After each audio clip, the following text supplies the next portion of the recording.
Welcome back to city news. ప్రాధాన్యత క్రమంలో గ్రామ సమస్యలు పరిష్కరించుకొని అందరం కలిసికట్టుగా కొలకలూరు గ్రామాభివృద్ధికి పాటుపడదామని మాజీ మంత్రి ఆలపాటి రాజేంద్ర ప్రసాద్ అన్నారు. తెనాలి నియోజకవర్గ కొలకలూరు గ్రామంలో జరిగిన గ్రామ సభలో మాజీ మంత్రి ఆలపాటి రాజేంద్ర ప్రసాద్ పాల్గొన్నారు. ఈ సందర్భంగా నిర్వహించిన సభకు గ్రామ సర్పంచ్ చొప్పర ప్రీతి అధ్యక్షత వహించారు. గ్రామ ప్రజలు గ్రామంలోని సమస్యలను సభ దృష్టికి తీసుకువచ్చారు. కుక్కల బెడద ఎక్కువగా ఉందని వాటి నియంత్రణకు చర్యలు తీసుకోవాలని, అదేవిధంగా గ్రామంలో విద్యుత్ సమస్యలను తెలిపేందుకు విద్యుత్ కార్యాలయం ఏర్పాటు చేయాలని, డ్రైన్స్, వీధి లైట్లు ఏర్పాటు చేయాలని, ప్రధానంగా శానిటేషన్ మెరుగుపరచడానికి చర్యలు, గ్రామంలోని చెత్త తరలించేందుకు డంపింగ్ యార్డ్ ఏర్పాటు చేయాలని పలు సమస్యలను తెలియపరిచారు. ముఖ్యంగా కొలకలూరు హై లెవెల్ ఛానల్ సమస్య పరిష్కరించాలని రైతులు ఆలపాటి దృష్టికి తీసుకురాగా ఆ సమస్య ఏళ్ల తరబడి ఉందని, గత ప్రభుత్వంలో 28 కోట్ల రూపాయలతో హై లెవెల్ ఛానల్ ఏర్పాటు చేశామని, అయితే మోటార్స్ మాత్రమే ఏర్పాటు చేయాల్సి ఉండగా ప్రభుత్వం మారిపోవడంతో దానిని పూర్తి చేయకుండా వదిలేశారని చెప్పారు. ఈ విషయాన్ని మంత్రి నారా లోకేష్ దృష్టికి తీసుకువెళ్లి సమస్యను పరిష్కరిస్తామని రైతులకు హామీ ఇచ్చారు. ఏదైనా సమస్య తెలిపేందుకు ఏ ఒక్క అధికారి అందుబాటులో ఉండరని, ప్రభుత్వ అధికారుల తీరుపై ప్రజలు పెద్ద ఎత్తున ఆగ్రహం వ్యక్తం చేశారు. అదేవిధంగా వివిధ శాఖల అధికారులు ప్రభుత్వ పథకాలపై అవగాహన కల్పించారు. గత ప్రభుత్వంలో సమస్యలను చెప్పే అవకాశం కూడా ఇవ్వలేదని, ఏమి మాట్లాడితే ఏం కేసులు పెడతారోనని భయాన్ని కల్పించారని, నేడు కూటమి ప్రభుత్వంలో అటువంటి పరిస్థితి లేదని, స్వేచ్ఛగా తమ యొక్క సమస్యలను తెలిపే అవకాశం గ్రామ సభల ద్వారా కల్పించడం సంతోషంగా ఉందని ప్రజలు హర్షం వ్యక్తం చేశారు.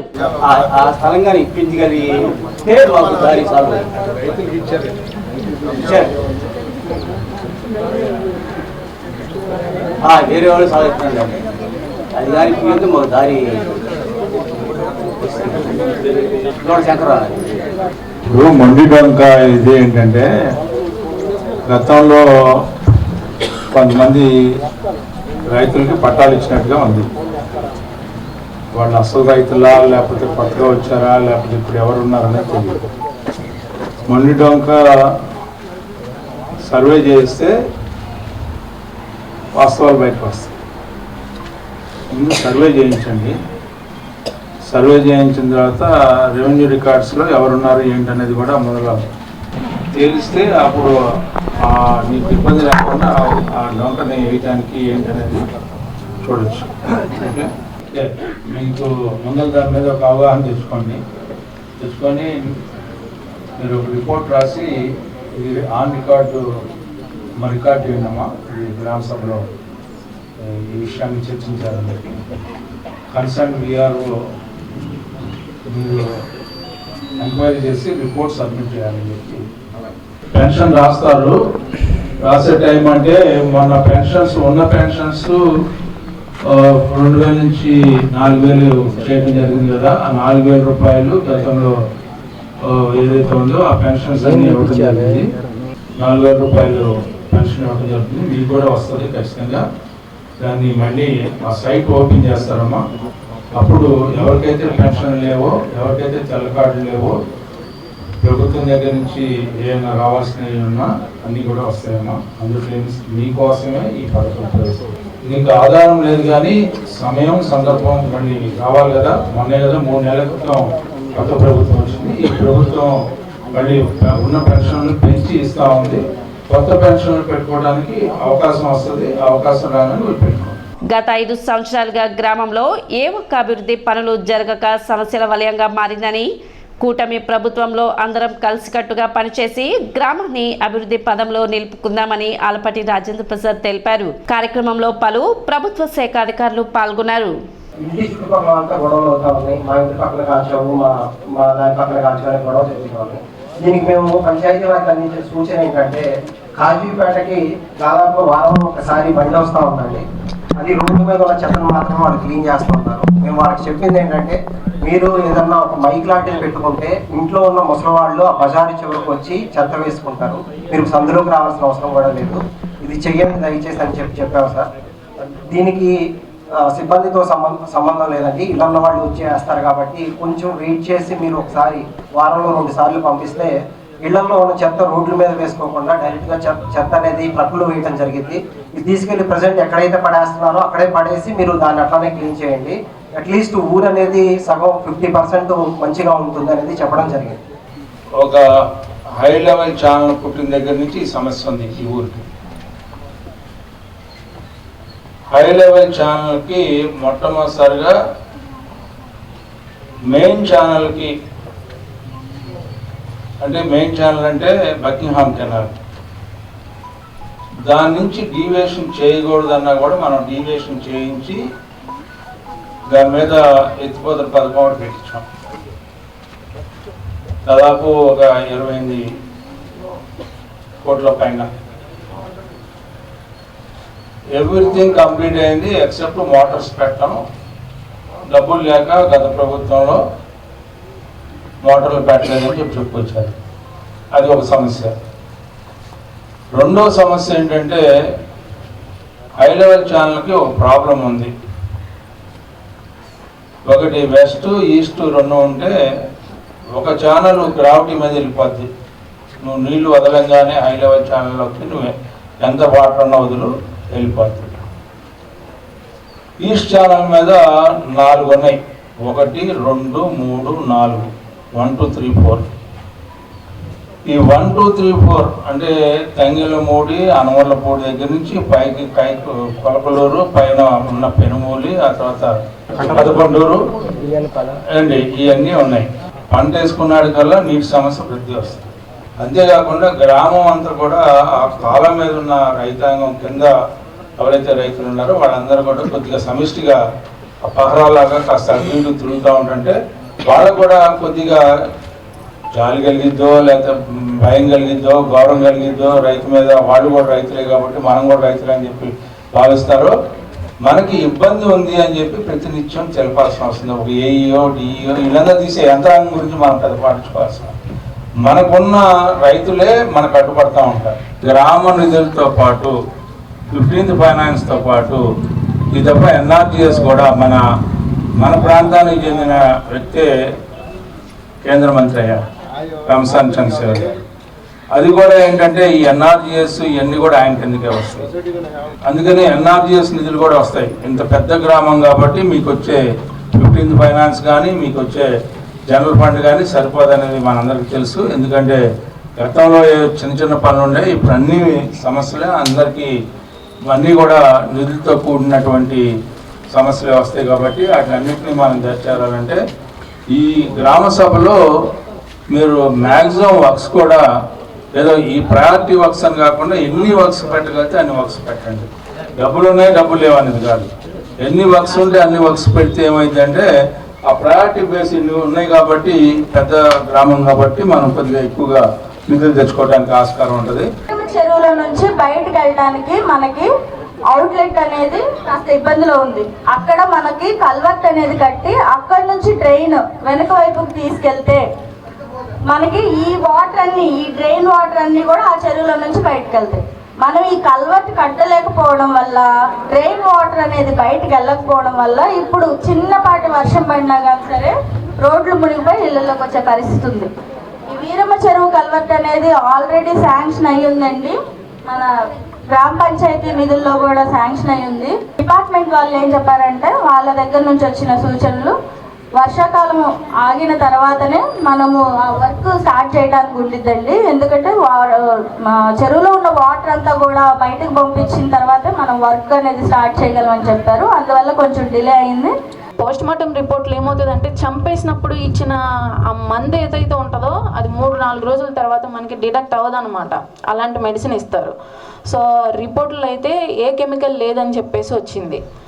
ఏమవుతుందంటే అది బ్లూ క్రాస్ వాళ్ళు మళ్ళీ ఏం చేశారు, మనకి పోలీస్ స్టేషన్లో కంప్లైంట్ ఇవ్వడం, ఆ కంప్లైంట్ తీసుకొచ్చి మళ్ళీ నేను దాన్ని పోస్ట్ మార్టం చేయడం జరిగింది. సో ఈ సమస్య ఏంటంటే మన లోకల్లో మనకు అందుబాటులో ఉన్న పశు వైద్యశాలలో దానికి ఆపరేషన్ చేసే పరికరాలు కానీ అందుబాటులో లేవు అనమాట.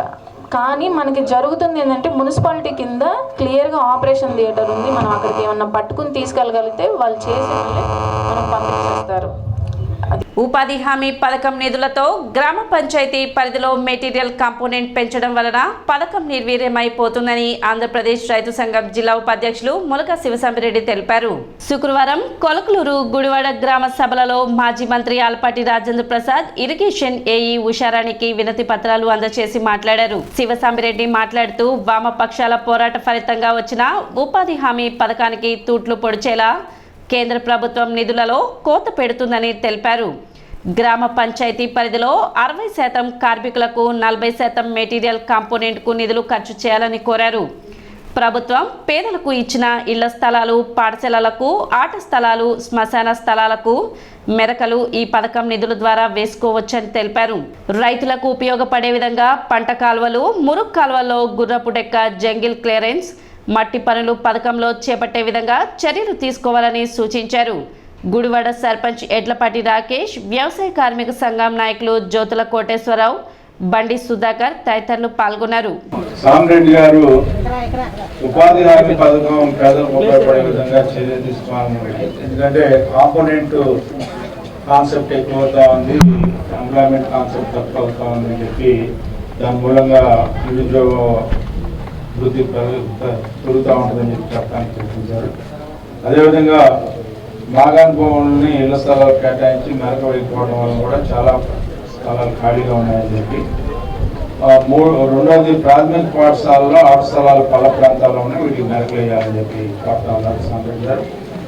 శ్మశానానికి వెళ్ళే రోడ్లు కూడా సౌకర్యంగా లేవు, ఆ ప్రాంతాలకు కూడా రోడ్డు పర్మిషన్ పెట్టాలని, రైతులకు ఉపయోగపడే విధంగా డ్రైనేజీ, అదేవిధంగా పంట కాలువలు పనులు ఇమీడియట్గా చేపట్టి ఉపాధి కార్మికులతో చేయించాలని చెప్పి కూడా చెప్తా ఉన్నారు.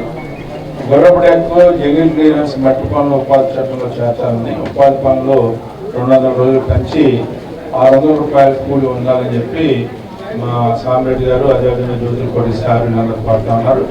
ఈరోజు గ్రామీణ ఉపాధి హామీ పథకం ఇది 2004లో ఆనాటి యూపీఏ ప్రభుత్వం హయాంలో సిపిఎం పార్టీ వామపక్షాలు పోరాడి ఈ చట్టాన్ని తీసుకొచ్చింది.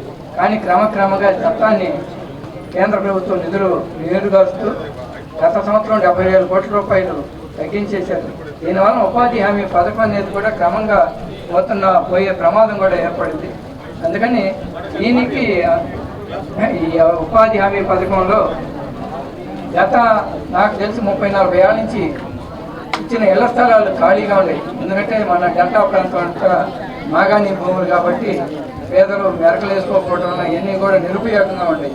దీన్ని ఆ విధంగా ఉపాధి హామీ పథకం కింద పెట్టి మెరకలు వేయించాలని, అట్లాగే ప్రభుత్వం పాఠశాలలో కూడా ప్రాథమిక పాఠశాలలు ఇవన్నీ కూడా పొలాల్లో నిర్మించిన ఉన్న చోట మెరకలు వేస్తే ఆ విధంగా పాఠశాల పిల్లలకు ఉపయోగపడతాయి, ఆట స్థలాలకి ఉపయోగపడతాయి అనేది మా యొక్క ఉద్దేశం. దాదాపు 26,000 ఎకరాలకి 3 నియోజకవర్గాలకి 5 మండలాలకి సంబంధించింది. ఇది మన తెనాలి డివిజన్లో పెద్ద సమస్యగా ఉత్పన్నమవుతుంది. అందుకని ఇప్పటికి కూడా నేను 2-3 రోజుల కింద ఇప్పుడు కాగా, నంబూరు, అట్లాగే తంగేళమూడి, అట్లాగే పెనుమూరి ఈ గ్రామాలు కూడా ఇప్పటికి కూడా నీళ్లు అందన పరిస్థితుంది. తెనాలి ప్రభుత్వ వైద్యశాలకు రక్తదాతలు రక్త సేకరణ ప్యాకెట్స్ అందజేశారు. ఆంధ్రప్రదేశ్ రాష్ట్ర పౌర సరఫరాల శాఖ మంత్రులు నాదెండ్ల మనోహర్ సూచనల మేరకు ఆగస్టు 21వ తేదీన జనసేన నాయకులు ఎర్రు కిట్టు జన్మదినాన్ని పురస్కరించుకొని అత్తోట గ్రామంలో నిర్వహించిన రక్తదాన శిబిరంలో అత్యధిక మోతాదులో మిత్రులు రక్తదానం చేయడంతో ప్రాణాపాయ స్థితిలో ఉన్న ప్రతి ఒక్కరికి రక్తం అందించాలి అనే గొప్ప ఆలోచనతో గుంటూరు జిల్లా ప్రభుత్వ వైద్యశాలకు మరియు తెనాలి ప్రభుత్వ వైద్యశాలకు రక్త సేకరణ ప్యాకెట్స్ ని అందజేశారు. కార్యక్రమంలో తెనాలి నియోజకవర్గ నాయకులు కన్నెగంటి మురళి, నందివెలుగు గ్రామ సర్పంచ్ దూలిపాళ్ల పవన్ కుమార్, సాయి, ఎద్దు శివమణి మరియు కిట్టు ఫ్రెండ్ సర్కిల్ పాల్గొన్నారు. మన అత్తోట గ్రామంలో కిట్టు ఫ్రెండ్ సర్కిల్, అదేవిధంగా మన నందివెలుగు సర్పంచ్ అని గారు, వీళ్ళందరూ వారి మిత్ర బృందం అందరూ కూడా కలిసి, పవన్ గారు వారి మిత్ర బృందం అందరూ కలిసి ఒక mega blood bank Nadendla Manohar గారి సూచనతో నిర్వహించడం జరిగింది. ఆశ్చర్యకరంగా రక్తం దానం చేయడానికి రమ్మంటే భయపడేటువంటి పరిస్థితుల్లో నుంచి 200 మంది యువకులు చాలా ఉత్సాహంగా ఆ రోజు పార్టిసిపేట్ చేసి తెనాలి ప్రాంతంలో ఉన్నటువంటి అవసరాలు తీర్చడానికి 200 మంది పైగా బ్లడ్ డొనేట్ చేయడం జరిగింది. చాలా సంతోషం. ఎందుకంటే ఆపదలో ఉన్నటువంటి ఎంతోమందికి ఈ రక్తదానం చాలా ఉపయోగపడుతుంది. అదేవిధంగా నిన్న చిరంజీవి గారి పుట్టినరోజుతోటి ఇక్కడ చిరంజీవి గారి యువత కూడా ఒక చిన్న క్యాంప్ కండక్ట్ చేసి వాళ్ళు కూడా బ్లడ్ డొనేషన్ చేశారు. శాసనసభ్యులు శ్రీ నాదెళ్ల మనోహర్ గారు సూచనల మేరకు జీజీహెచ్ తెనాలికి కొంత బ్లడ్ని డొనేట్ చేయమంటం జరిగింది. దాన్ని కనిగంటి మురళి గారి ఆధ్వర్యంలో, సాయి గారి ఆధ్వర్యంలో మరియు కిట్ టు ఫ్రెండ్స్ సర్కిల్ ఆధ్వర్యంలో ఈరోజు తెనాలి గవర్నమెంట్ హాస్పిటల్లో డాక్టర్ గారికి అందరి ద్వారా అందజేయడం జరిగింది. ఈ విధంగా రక్తం దానం చేయటం వల్ల ఇంకొకరి జీవితానికి వెలుగు నింపడం జరుగుతుంది. సో యూత్ అందరూ ఫ్యూచర్లో కూడా ఈ రక్తదానం, అవయవదానం చేసి ఇంకొకరికి పునర్జన్మ ఇవ్వటానికి దోహదపడతారని ఆశిస్తూ సిటీ న్యూస్ ముగించే ముందు ముఖ్యాంశాలు మరోసారి.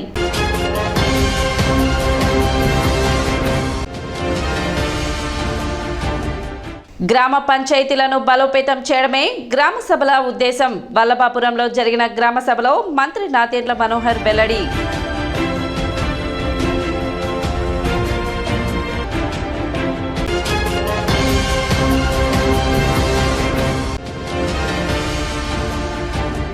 కొలకలూరు గ్రామంలో జరిగిన గ్రామ సభలో పాల్గొన్న మాజీ మంత్రి టీడీపీ సీనియర్ నాయకులు ఆలపాటి రాజేంద్ర ప్రసాద్.